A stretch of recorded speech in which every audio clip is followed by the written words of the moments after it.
நேர்மையே வெல்லும், நேர்மையே வெல்லும், நேர்மையே வெல்லும்.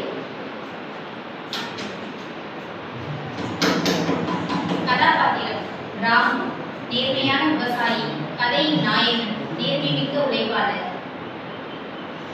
ராஜா, நியாயமான அரசர், இறுதியில் பரிசீலிப்பவர். லட்சுமி, புதிய பெண், கிராமத்தில் அனைவருக்கும் அறிவுரை கூறும் பெண். திருடி, பசியால் தவறாக நடந்து கொள்ளும், ஆனால் இறுதியில் மாறும். ஊர்பெண், மக்கள் பிரதிநிதி.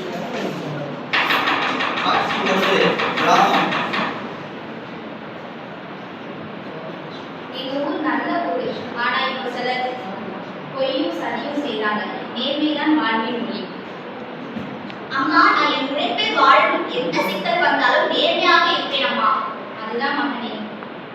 காட்சி 2 இரவு.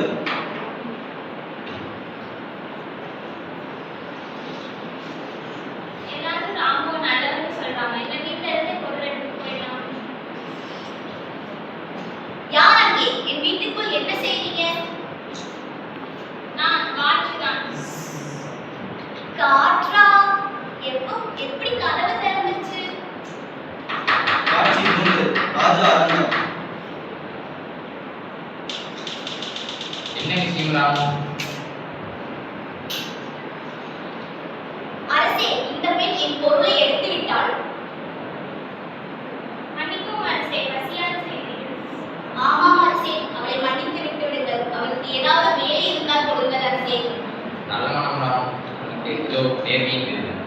நன்றி அரசே. உழைப்பே தலைவாசல், நேர்மை தீபம். உழைப்பே தலைவாசல், நேர்மை தீபம். பொய்யை வென்றிடுமே, அதுவே உண்மை.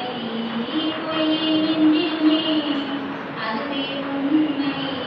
நம் வாழ்வின் நன்மை, நம் வாழ்வின் நன்மை. காட்சி 4 முடிவு. ராமுவின் நேர்மை எங்கள் ஊரின் பெருமை.